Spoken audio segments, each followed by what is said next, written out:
if there's anything history's taught me, it's that violence is kind of fucking great, actually. Oh, you thought you were getting this guy's voice? I love these games and worlds. I want to experience No, them. fuckers, you're stuck with me. From the wars and the murders to Live Leak and my country's national pastime, we do it so much that you can only assume we must really enjoy it. So much so, in fact, that we'll happily pay hundreds just to watch people beat the shit out of each other. You've got boxing, MMA, wrestling, pro wrestling, Boobies. wrestling butt fat, and this. Yeah, people pay for this. So when I was sat in my house one day with nothing really to do, a shocking lack of violence in the air, I started flicking through my Steam library until I landed on something I hadn't played in years.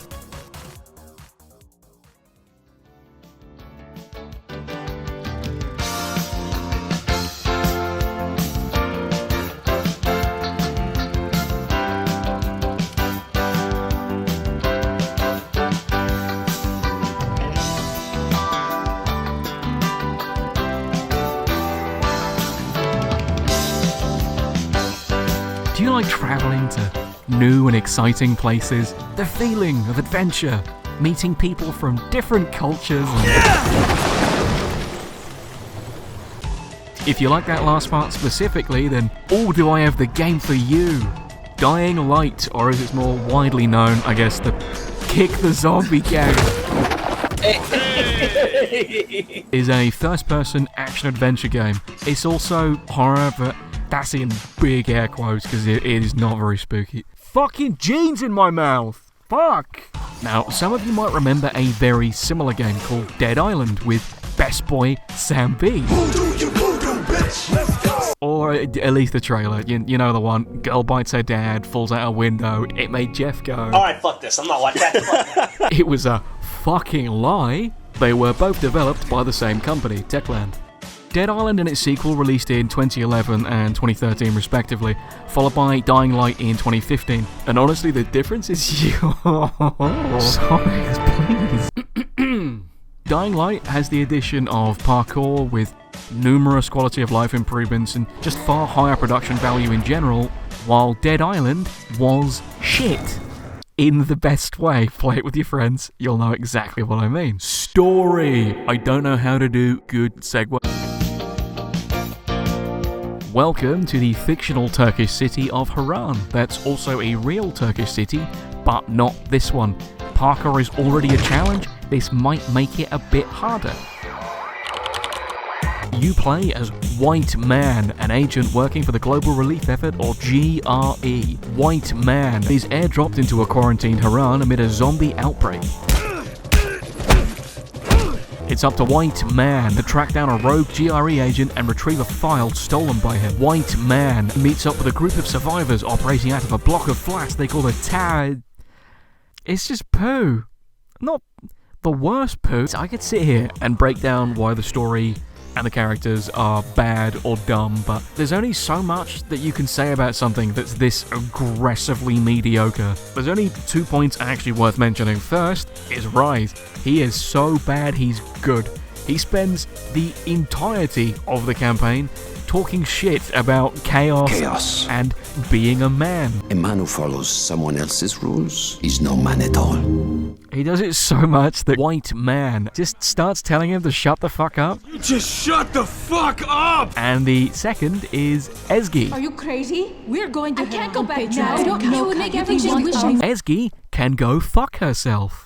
The rest of it, rival survivor group making a cure. Oh no, they're going to blow up the city. It is a cracker topped with boiled white rice. I suffered through this YouTube trending tab level bollocks for you, my dear viewer. My co-op playthrough, however... Are you skipping this? Would you like to skip? Why am I watching this? Skip. If the main quest is generic, then the side stuff is more, I need zombie guts to make a potion. Grab a movie I can watch with my mum. Oh wait, no, it's really sad. Fetch me some spark plugs for my fucking rocket train.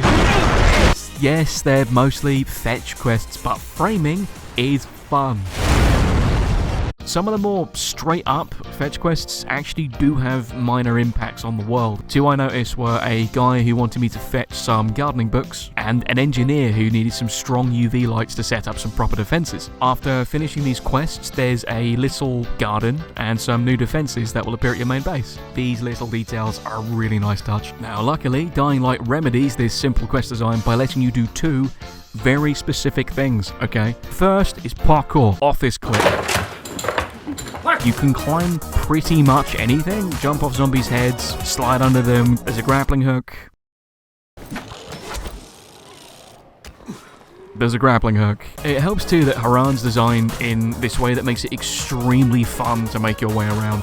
There's a ton of parkour challenges too for people who really enjoy the movement. The second is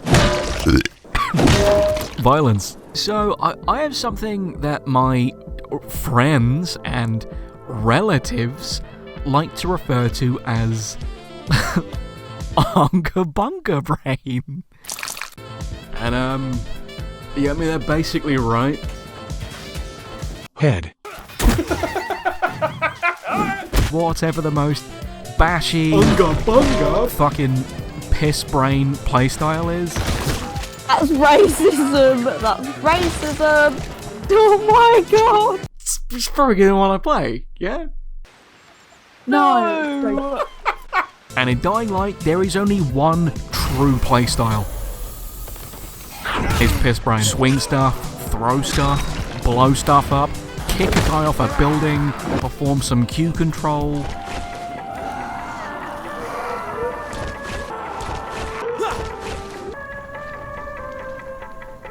It's max bullshit all the time, and it's amazing. It's as simple as it looks too. You could swing, you can dodge, you can block. Some enemies might make you jump to dodge their attacks, but apart from that, you can just be a little smashy boy. Please, I don't want to die. Stay away from me. Your iron pipe not quite working for you? Stick some batteries on it. That's how it works. Do it right. Give it more impact. Freeze zombies like it's fucking Looney Tunes. Set it on fire. Just setting my beef cleaver on fire. Your beef cleaver. Blow up some tanks. Use a zombie as a rocket. Rig a car battery to do this. Don't forget to pump some points into, oh yeah, this is kind of an RPG, into your skill trees. Tired of being grabbed? Do you hate knees? Do you want the greatest skill in the entire game?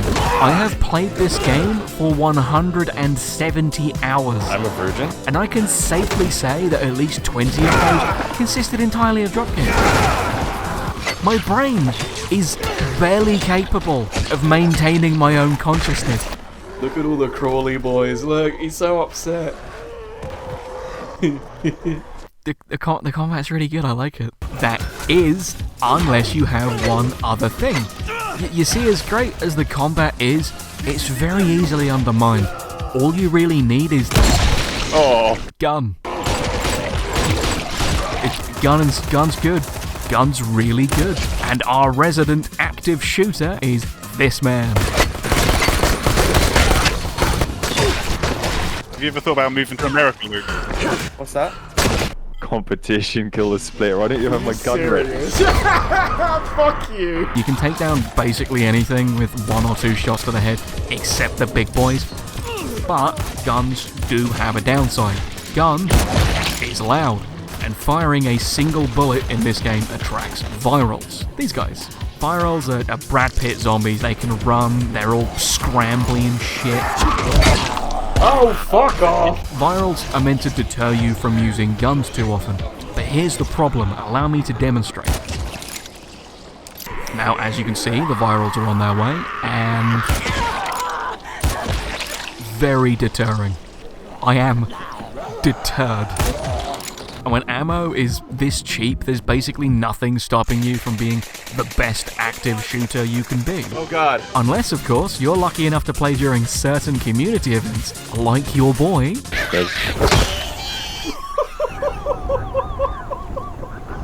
Holy shit. Wow. While I was recording this video, Dying Light 2 got a new trailer, and to celebrate that fact, the devs let us do this.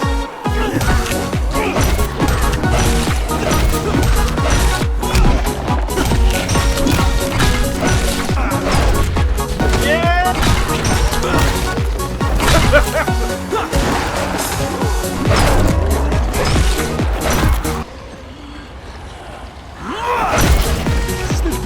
shit. I'm so happy. And while we're talking about combat, I should probably squeeze in all the different kinds of special zombies that you'll be fighting. I will now list them in order of general annoyance with a very in-depth tutorial on how to kill them. Because I'm helpful. Goon. Demolisher. Screamer. Viral. Toad. Bomber. And alongside the last and most annoying, I should probably introduce you to half the point of the entire game. Get to the nearest safe house and wait until dawn. Good night. Good luck. Every night at 9 PM, you'll hear this. Shortly followed by lots and lots of screaming and panic. When the sun sets on Haran, a different type of zombie called a volatile will start to appear, which is fitting because after one night spent solo with these boys, my state of mind could be aptly described as fucking volatile. If you're playing by yourself, I hope you're fairly good at parkour or extremely good at mashing the shit out of the A button, because you'll be doing a lot of both. Volatiles have a ton of health, they run faster than you, and possess the single most unfair and shit-eating attack in the entire game. I suggest fighting them with the most powerful force known to man. You fucking little knob. Friendship. Now you might have noticed the presence of other human beings in this video. Wow. That's because the co-op is amazing. Jesus fucking Christ! But my friends don't own the game. Well, open up Discord, start a stream, and then... Oh my god! Oh look, she bought it. Now friendship leads me into a segment that I like to call exactly how much of a cunt can I be to my friends? It's a working title. Come! Fuck's sake. What is your problem? If you like making your friends scree as much as I do, then you're in luck. While my friends were earnestly enjoying the experience, finishing quests and engaging with the local populace, I was hatching plans. And by hatching plans, I was being a piece of shit. Oh god. What the fuck, you cunt? And it ended up making our playthrough a tiny bit more hostile. And I need her. You fucking deserve to fall off that way. This is fair. Whoa! You knew I was coming round that corner. I mean, I'm blatantly gonna lose. Oh, there's no way that you're gonna lose. Oh shit, not that. Oh, fucking sick. Did you not notice Was bot. when you came down those stairs how you ran past a gas, like, propane tank? No. When you come running all the way down the stairs, there's a fucking propane tank, and I was just aiming my gun at it. And I was waiting for loot to come down, then you start the fucking dumb challenge which TP'd him. I was waiting for him to come down, I was gonna fucking shoot it and blow him up, like... Well, you don't get a fucking pistol is the problem. You fucking little knob. I still haven't had the sweet release of death yet, unfortunately. Dying, more like dying light. Absolutely disgusting. Oh yeah, fun fact, we had a genuine multiple days long debate about whether Unga Bunga or Ooga Booga was funnier. Yeah, no, I've had to change the Ooga Booga because if you type in Ooga Booga on Discord GIFs, the first thing that comes up is an African shaman fucking wiggling his hips. Oh, that's fine. That's absolutely fine. Yeah. The co-op itself is just great. Techland wasn't worried about breaking the narrative or anything. They just let you run around as 4 white man. You can do everything that you can in the single player and even use challenges to assert your dominance over your friends while they bring up horrible stories that you really shouldn't be putting on the internet. That's a little bit cheeky. Just like your mum. Remember when she said you smell like shit because you didn't shower? How the fuck do we get down there? Only downside here is that the intro and endings are limited to single player. That might sound strange. Oh, what's that? Play through the entire experience with your friends? Well, congratulations, fucko. Now you have to drop the best part of the whole game just to see the ending. I wouldn't feel too bad though, that final boss fucking stinks. It would not be safe by co-op. Speaking of the final boss, what do you do when you've finished everything? When there's no more story NPCs to laugh at?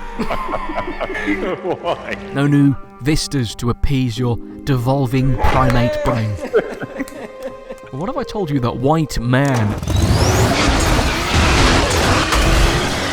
has a driver's license?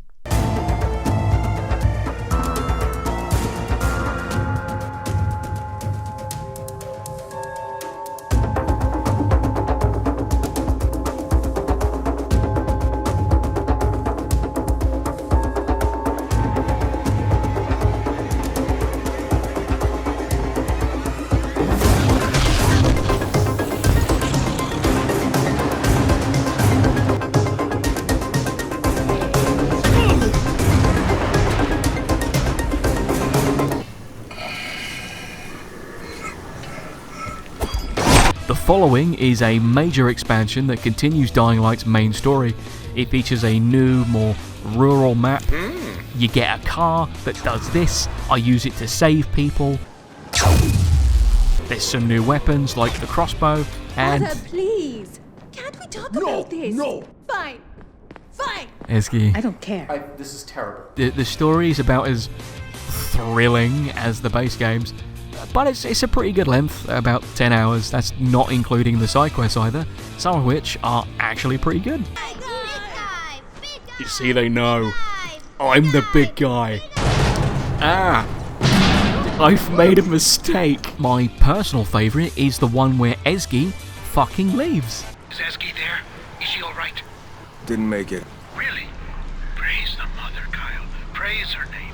Now, aside from the story, the only major issue I have is how I get around. What looks like more fun? This? Or this?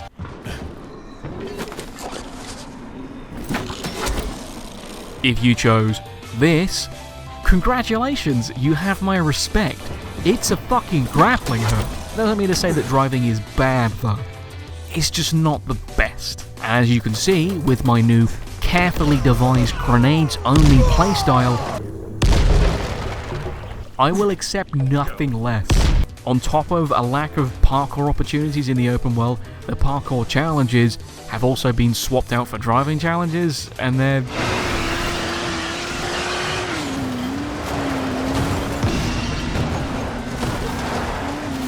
mixed? You can sit in the back of a buggy though, and be an extremely mobile active shooter, which wins the car some points back. And that too. Nice. Now the important part, but want to pick up where you left off in the base game. But you're a god now at max level, and nothing feels like a challenge anymore. Now fight me! You're gonna be a happy little boy. I know this is uncomfortable, I'm not gonna stop. Those special infected guys, they're big now, and they hit like Eastern Europeans.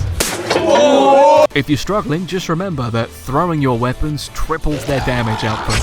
I have no idea why. Remember what raging pieces of shit these guys used to be? You probably don't struggle very much against them now, hey? Well, wander on over to one of our brand new volatile nests in the middle of the day and sweet fucking Jesus! You can come back at night and things will be a bit safer if, you know, you're a little bitch, or sensible? I didn't get the chance to try it, but I can only assume that raiding one of these things during the day with 4 players would be a clusterfuck. I hope someone's done that, and right after, you can go and finish the story together. Oh, who cares? You're not here for a story anyway. Books are for pussies. You're here to be a caveman, and I want to help you do that. So to cap things off, here's some pro tips on how to get some tonally consistent weaponry. Travel here to the nursery in Old Town, find the pink teddy bear and fondle him 10 times. After he gives you a hug, grab the blueprint. Head to the tower in the slums, run up to the roof and interact with the checkers game. Now run downstairs and outside. Do this 5 times. I'm serious. Then grab the blueprint. Right after finishing Fat and Tolga's questline in the following, use the device you get from them to crack open a box that was near their rocket train. Grab the blueprint. Congratulations! You can now make your enemies float, fly, or poo. You're welcome. With the game still being updated today with fixes and community events and a sequel on the way later this year. I can't think of a better time to jump in. Dying Light is fantastic and absolutely worth experiencing, especially if you do it with friends. Now, I won't be giving it a score, as these videos are more about entertainment and personal recommendations than any kind of coherent critical analysis, because as I have mentioned, I cannot dress myself. Dying Light, skip the story and embrace the screaming bloodlust that rests at the core of us all.